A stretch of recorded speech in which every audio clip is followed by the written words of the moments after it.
I descended the snowy, ancient stone stairs carved deep into the rock. The pale light spilled through a jagged opening above, dimly illuminating a cavern littered with the shriveled remains of small animals. Their skeletal forms lay twisted as though even in death they sought escape from the cold. I passed into a narrow corridor of cold stone bricks, the air heavy with the weight of untold centuries. My footsteps echoed faintly on the stairs, leading me deeper into the mountain.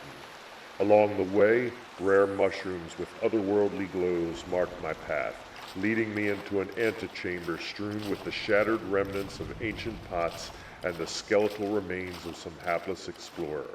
The bones lay sprawled upon the dais, their eternal repose a macabre testament to the dangers of this place. Beyond the crumbling stone archway, I entered what appeared to have been a base camp for a long-dead expedition. The chamber was dominated by a vast pit encircled by ancient wooden steps, their spiral descent promising yet greater darkness below. I followed the staircase down, round and round, my mind numbed by the endless monotony, until at last I reached a colossal oaken door. To my surprise, it yielded easily, swinging open on hinges oiled as if by unseen hands. The passage beyond led into a tunnel that sloped downward, into a stagnant pool of foul-smelling water. I navigated the twisting passages with a heightened sense of anxiety. The air was thick with decay, the floor covered with bizarre ferns and strange malignant fungi. A small stream trickled through the stone, carving its way ever deeper into the bowels of the mountain. I continued down I went, exiting into a chamber filled with water and boasting a grotesque statue, depicting a being so foul they seemed to gaze back at me with malice. Time lost all meaning as I pressed onward. I continued down the narrow tunnels, passing through strange halls and shadowy archways, each step drawing me deeper into the mountain's cursed heart. Then I heard them, the whispers, faint at first but growing in intensity, their alien cadence weaving through the dark. They lured me forward with promises of power, their words slithering into my mind and dissolving any thought of retreat. I emerged into a cavern, littered with the shattered fragments of enormous eggs, their viscous remnants smeared across the floor. I cared not to think what unimaginable beast could have emerged from these giant shells. All the while, statues of grotesque beings stood sentinel, their unblinking eyes following my every move as I made my way to the far side of the room. My pulse quickened as the room narrowed into a cobweb-filled passage that stretched on into the darkness.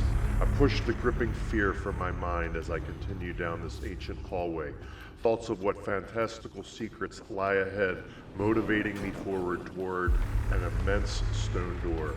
At its center was an ancient button of cold polished stone. With trembling fingers, I pressed it, and the door groaned open, revealing a sight that made my breath catch.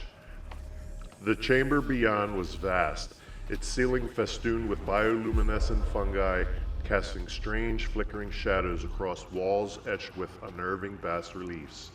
It was a library, though it had long since succumbed to ruin. Shelves lay broken, their contents scattered and decayed, and yet the air thrummed with the weight of forgotten knowledge. There, another set of stairs led upward, slick with the damp runoff of subterranean waters. I climbed, each step heavier than the last, until the staircase opened into a darkened chamber, centered around a stagnant pool of brackish water. At its heart rose a dais, and atop its stone steps rested a bizarre wooden frame encasing a monstrous, mummified hand. The ancient limb was outstretched as if in offering, its gnarled fingers clutching a scroll of unimaginable age. The whispers reached a crescendo, their demands crashing through my thoughts like waves upon a crumbling shore. I stepped forward, the air thick with anticipation of power, and lifted the scroll from its ghastly pedestal. This was what had called me, the source of the voices, the reason I had descended into these cursed depths. My trembling hands unfurled the ancient parchment, and I knew in that moment the truth. Here, in my grasp, was a fragment of the Necronomicon, a page penned by the mad wizard Alhazred himself. The dread knowledge it contained was mine, though at what cost, I dare not imagine.